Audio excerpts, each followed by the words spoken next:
नमस्कार, मैं हूं आलोक शुक्ला और आपका बहुत स्वागत है आज के खास शो में। हमारे देश में मिर्गी से तकरीबन 1.2 करोड़ लोग प्रभावित हैं और वे इस चिंता के साथ जी रहे हैं कि न जाने किस वक्त मिर्गी का दौरा पड़ जाए। ये चिंता उनके मानसिक और शारीरिक स्वास्थ्य को प्रभावित कर रही है। एपिलेप्सी को लेकर हम सभी को यह सुनिश्चित करने के लिए कदम उठाना चाहिए कि किसी को भी मिर्गी के डर में न जीना पड़े। मिर्गी के बारे में जागरूकता बढ़ाने और मिर्गी के दौरे को बेहतर ढंग से मैनेज करने में लोगों की मदद करने के लिए जन जागरूकता की एक पहल है सीज द एपिलेप्सी ड्रैगन। आज हमें यह सुनिश्चित करने के लिए कदम उठाना चाहिए कि किसी को भी मिर्गी के दौरे के लगातार डर में न रहना पड़े। इस कैंपेन के जरिए हम लोगों को अवेयर करने के साथ मिर्गी को मैनेज करने की बात करेंगे। इस विषय पर चर्चा करने और इस मूवमेंट को आगे बढ़ाने के लिए हमारे साथ न्यूरोलॉजी क्षेत्र के प्रतिष्ठित डॉक्टर्स जुड़ गए हैं। आइए आपसे उनका परिचय कराते हैं। सबसे पहले हमारे साथ जुड़ गए हैं doctor TN Dubey, MBBS MD general medicine, DM neurology, x HOD medicine GMC Bhopal, x dean GMC Bhopal, x vice chancellor MP MSU। और इसके साथ हमारे साथ जुड़ गए हैं doctor Pankaj Kumar Gupta, MBBS MD general medicine, DM neurology, consultant neurologist Gwalior, x consultant MG PGI Lucknow, SMS medical college Jaipur. और इसके अलावा हमारे साथ डॉक्टर प्रतीक शर्मा जुड़ गए हैं जो senior neurophysician at Bansal hospital Bhopal में है। और इसके अलावा हमारे साथ जुड़ गए हैं डॉक्टर मेघराज पटेल जो neurologist at Hoshangabad road Bhopal पर हैं।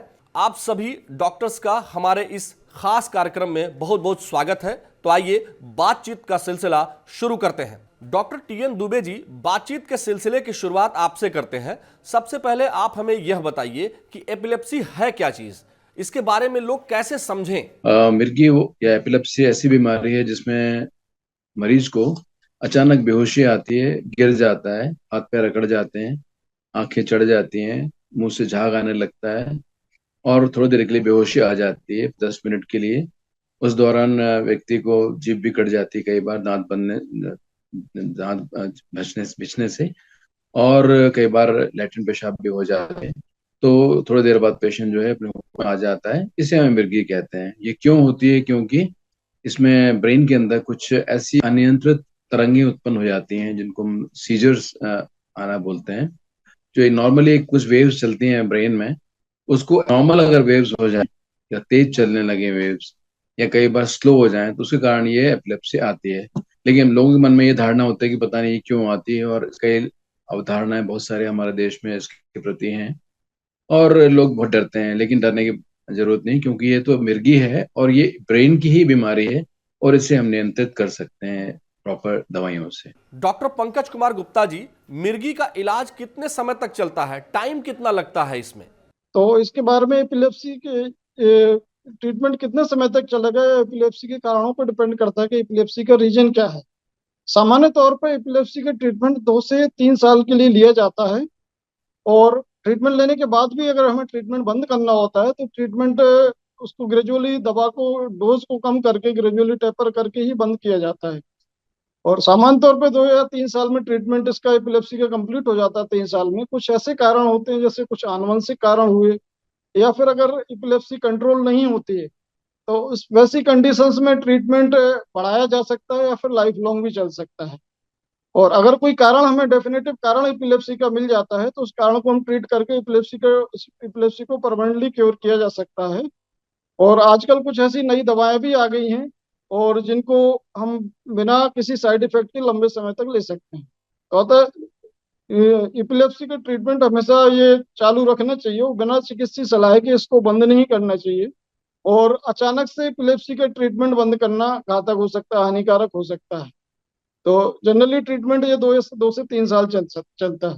डॉक्टर प्रतीक शर्मा जी, आप हमें यह बताएं कि फिट्स और एपिलेप्सी में क्या अंतर है। आमतौर पर लोग बड़ा कंफ्यूज हो जाते हैं, तो इसके बारे में जरा हमें बताइए। ये बड़ा ही अच्छा सवाल है और शायद समाज में इसके बारे में जानकारी बड़ी कम है और काफी कंफ्यूजन है। फिट्स एक तरह का मिर्गी का दौरा है, एक बेहोशी का दौरा है, जिसमें व्यक्ति के शरीर में मांग में बिजली बनने से उसके शरीर में अकड़न आती है, दांत बन जाते हैं, आंखें चढ़ जाती हैं और झाग आ सकते हैं। इसे जनरलाइज टोनिक क्लोनिक सीजर कहते हैं, जो एक प्रकार से जिसके बारे में जानकारी ज्यादा है, पर शायद ये मेजोरिटी कॉज नहीं है। अब अगर आपके एक हाथ में झटके लगते हैं, एक तरफ मुंह मुड़ जाता है, आंतों में झुनझुनी आती है, या कई बार आप तरफ से कुछ अजीब सा व्यवहार करने लगते हैं, ये भी एक सीजर या फिट हो सकता है। इसे फोकल सीजर या पार्शियल सीजर कहते हैं। और कई बार इसमें जो आप बोलना बंद कर देते हैं, अजीब से व्यवहार करते हैं, तो कॉम्प्लेक्स पार्शियल सीजर होते हैं। आमतौर पर देखा गया कि मेजोरिटी कॉज तो पार्शियल सीजर वाला है, पर लोगों के बारे में जानकारी जनरलाइज टोनिक क्लोनिक सीजर की है। तो इसे कहते हैं सीजर। या और फिट आने की बीमारी या सीजर बार बार आने की बीमारी जिसका कोई कारण, कई बार बिना कारण होते हैं, बिना कारण वाले को इडियोपैथिक जनरलाइज एपिलेप्सी कहते हैं। तो वो होता है। पर लेकिन कई बार ब्रेन में ट्यूमर आए, ब्लॉकेज आए, क्लॉटिंग आए, या कोई डैमेज हो, हेड इंजरी हो जाए, जिसे हम कहते हैं सिम्टोमेटिक एपिलेप्सी, यह भी एक मिर्गी आने का कारण है। तो हो सकता है हर उम्र में मिर्गी के होने के डिफरेंट डिफरेंट कारण हो सकते हैं।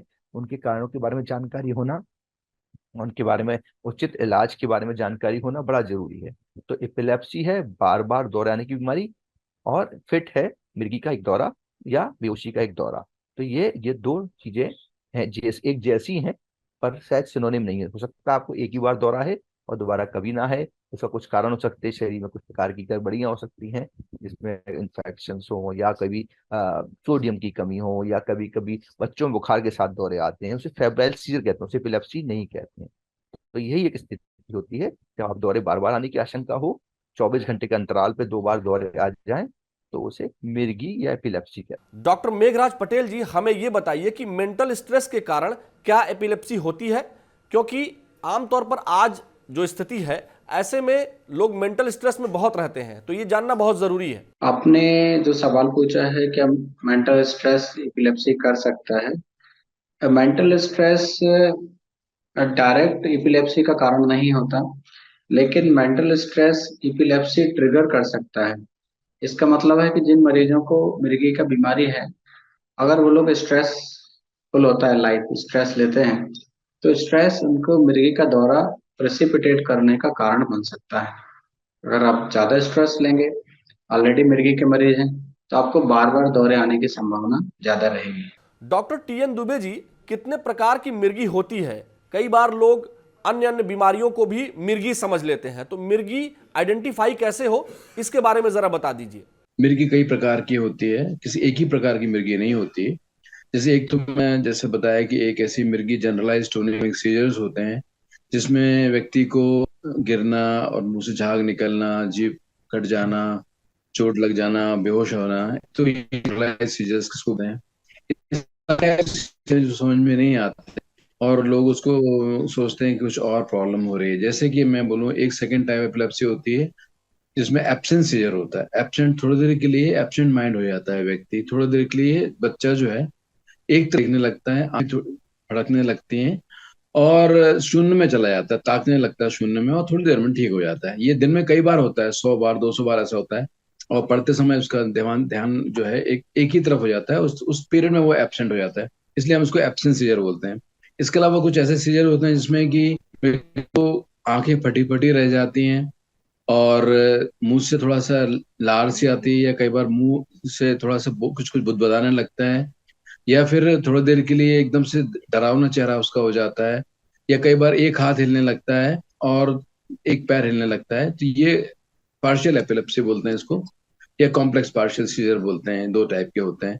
तो ये कई बार समझ में नहीं आता है और व्यक्ति सोचता है कि इसको मुंह क्यों चल रहा है, या दांत क्यों चल रहे हैं, या आंखें क्यों फटी रही हैं। इसको कॉम्प्लेक्स पार्शियल सीजर बोलते हैं। ऐसा एक सीजर होता है माइक्रोनिक सीजर। इसमें होता है कि व्यक्ति को केवल थोड़ा सा झटका आता है और वो उसके जो हाथ में जो भी चीज है, छूट के गिर जाती है। वो 1 सेकंड का होता है, और या फिर वो खुद ही गिर जाता है। उसको माइक्रोनिक सीजर बोलते हैं।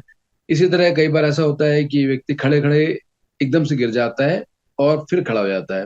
उसको एटोनिक सीजर बोलते हैं, जैसे टोन खत्म हो जाती है बॉडी की, या फिर टोनिक हो जाता है, बहुत ही कड़क हो जाती है बॉडी केवल, उसको टोनिक सीजर बोलते हैं। इसलिए इसका मतलब है कि कई टाइप के सीजर्स होते हैं, कई टाइप की एपिलेप्सी होती है, इसलिए इनको ध्यान रखना जरूरी है, कि पूछना बहुत जरूरी है, क्योंकि हर सीजर, हर टाइप के एपिलेप्सी का अलग अलग इलाज होता है, और लेकिन सभी एपिलेप्सी ठीक हो जाते हैं, कोई लाइलाज नहीं है। हर मिर्गी का किसी न किसी दवाई के द्वारा ठीक होता है। डॉक्टर पंकज कुमार गुप्ता जी, क्या एपिलेप्सी से ग्रसित व्यक्ति का वैवाहिक जीवन नॉर्मल रहता है? इसको लेकर भी बहुत चर्चाएं होती रहती हैं समाज में और पुराने समय से भी, तो इसको क्लियर करना बहुत जरूरी है। एपिलेप्सी सामान्य तौर पे एक मस्तिष्क की बीमारी है, और जनरली जो पर्सन्स होते हैं अगर उनके सीजर्स कंट्रोल रहते हैं तो अपनी नॉर्मल लाइफ व्यतीत कर सकते हैं। मैरिज के बारे में ये है कि epilepsy person normal married life व्यतीत कर सकते हैं, और कुछ प्रिकॉशंस हमें जरूर महिलाओं में देखने होते हैं कि जब भी प्रेगनेंसी या गर्भधारण की अवस्था हो तो उस समय कुछ दवाओं का चयन ज्यादा ज्यादा आवश्यक हो जाता है। कुछ दवाएं होती हैं जो प्रेगनेंसी में हानिकारक होती है, जिन पे बच्चों पे असर पड़ता है, बच्चे की ग्रोथ पे असर पड़ता है। तो वैसी दवाओं से हम दूसरी जो कई अच्छी दवाएं जो आई हैं रिसेंटली, जो अच्छी दवाएं आई हैं जो प्रेगनेंसी पे ज्यादा असर नहीं डालती हैं, उन पे हम शिफ्ट कर सकते हैं पेशेंट को।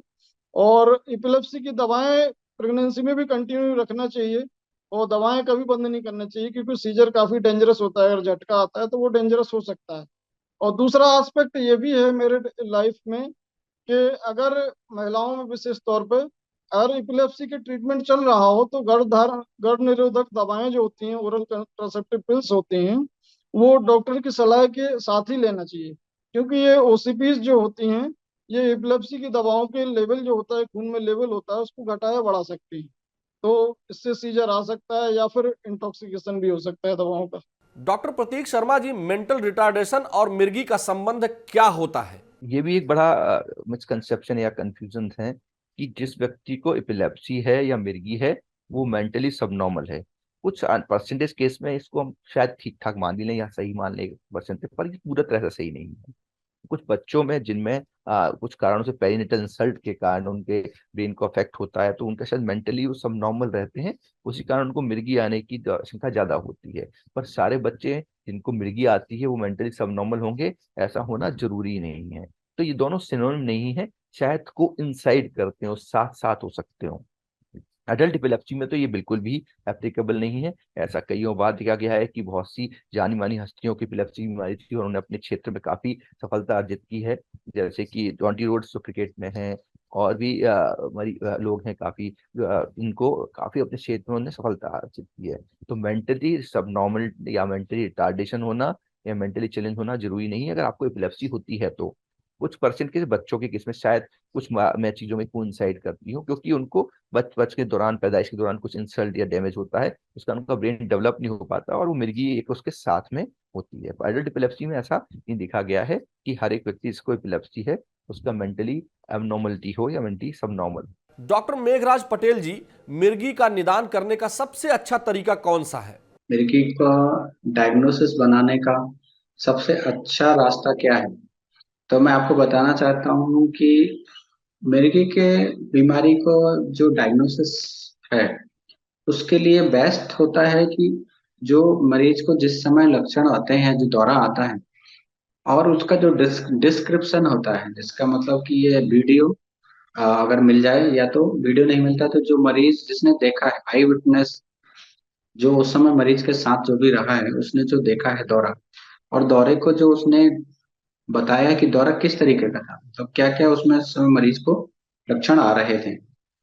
तो जैसे कि आंख ऊपर कर लेता है, हाथ पांव अकड़ जाते हैं, झटके आते हैं, गत्ती बन जाती है, झाग आता है, अगर ये मरीज का आई विटनेस कोई रहता है और ये बता पाता है तो ये सबसे अच्छा तरीका होता है।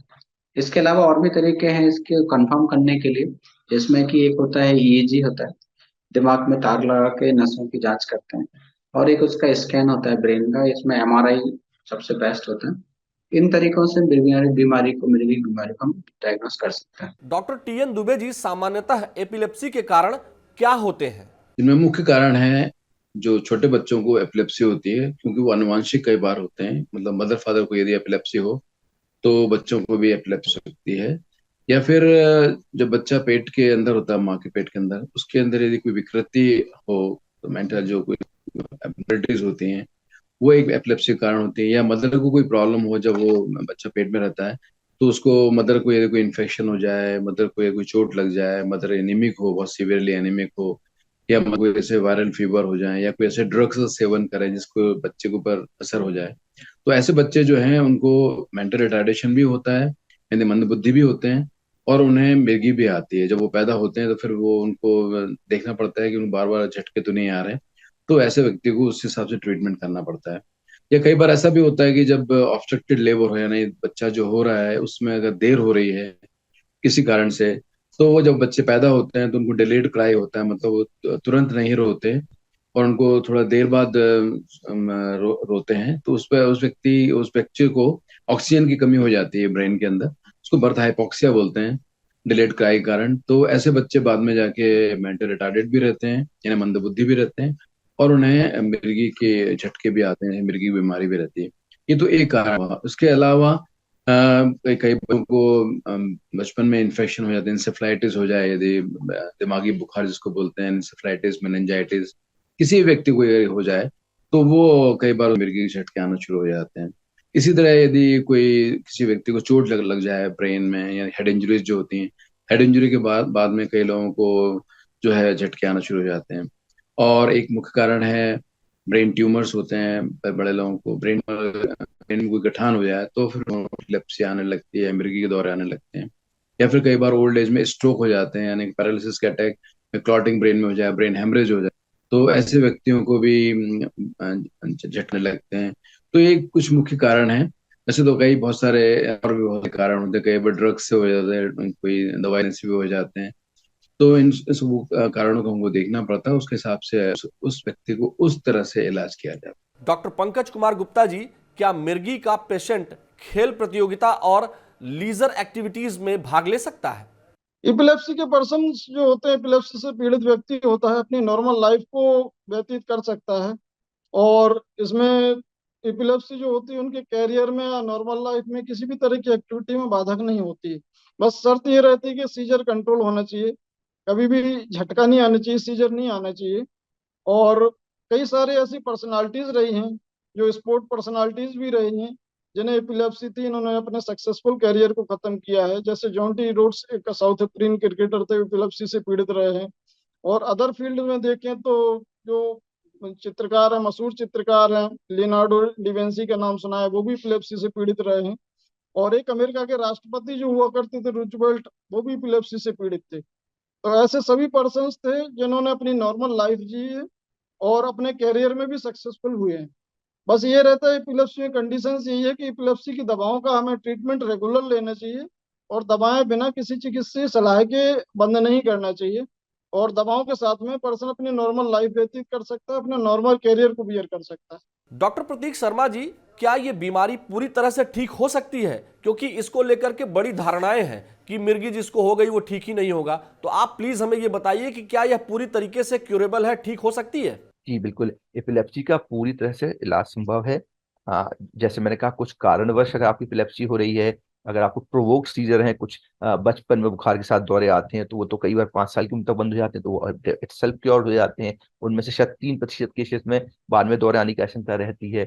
इसी तरह से अगर आपको कोई शरीर में ब्रेन में इन्फेक्शन हो गया था या ट्यूमर आया था, ट्यूमर रिकवर क्योर हो गया, ब्रेन में टीबी की गठाने आती हैं, वो इन्फेक्शन कंट्रोल हो गया, या कुछ कीड़े की गठान हो जाती है, एनसीसी कहते हैं इसको, न्यूरो सिस्टिक सर्कोसिस, अगर वो निकल जाती है, या ब्रेन में कुछ इन्फेक्शन इंसल्ट हुई हो, तो उस कारण जब वो अगर दौरे होते हैं तो वो ठीक हो सकते हैं, एक बात। दूसरा, अगर आपको एपिलेप्सी भी है या फिट भी है, अगर आपको एक बार आपने 70% केसेस में एपिलेप्सी के आपका रिकवरी हो जाती है और व्यक्ति को दोबारा दौरे की जरूरत, दवाई की जरूरत नहीं पड़ती है।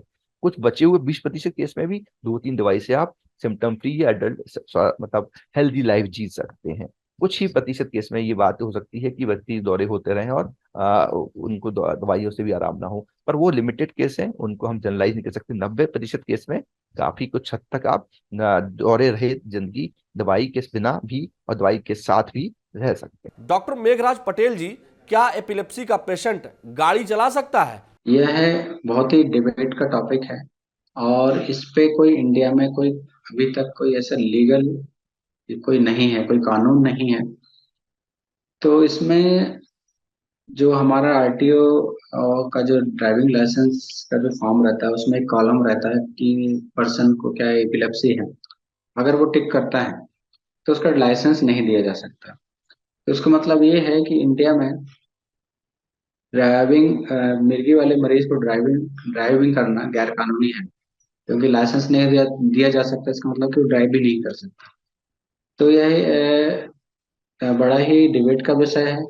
आइडियली तो जिस मरीज को मिर्गी है उसको ड्राइव नहीं करना चाहिए। हम लोग भी सलाह नहीं देते हैं, जिस मरीज को दौरा आ चुका है उसको ड्राइव नहीं करने की सलाह देते हैं। और स्पेशली जो पब्लिक ट्रांसपोर्ट में गाड़ियां चलाते हैं, जैसे बसें हैं, ट्रेन है, प्लेन है, जहाँ पे कैजुअलिटी आपको अगर दौरा आता है तो बाकी लोगों की जान खतरे में हो सकती है, तो इस तरह का तो बिल्कुल ही प्रोहिबिटेड है। पर्सनल व्हीकल भी हम तो अवॉइड करते हैं, बट कुछ लोग अगर बहुत इंसिस्ट करते हैं तो अगर मरीज को जिनको दौरे कंट्रोल है अच्छी तरीके से और 3-4 महीने तक दौरे नहीं आए हैं, दवाई रेगुलर खाते हैं, तो फिर हम एक भाई वो उनकी रिस्क पे आप चला सकते हैं, मतलब बट ये लीगल नहीं है, मतलब कि चलाना नहीं चाहिए, सेफ नहीं है। आइडियली कि नहीं चलाएं, जब तक कि दवाई बंद नहीं हो जाती गाड़ी ना चलाएं। आज के इस शो के जरिए हमने एपिलेप्सी पर चर्चा की, जिसमें हमने जागरूकता बढ़ाने, स्टिग्मा से लड़ने और स्वास्थ्य देखभाल की पहुंच बढ़ाने, भारत में मिर्गी के प्रभाव को संबोधित करने, प्रभावित लोगों के लिए अधिक सहायक और समावेशी वातावरण को बढ़ावा देने संबंधी महत्वपूर्ण बिंदुओं पर चर्चा की। इतनी जानकारीपूर्ण चर्चा के लिए आप सभी डॉक्टर्स का बहुत बहुत धन्यवाद। आपसे फिर होगी मुलाकात। मुझे दीजिए इजाजत। नमस्कार।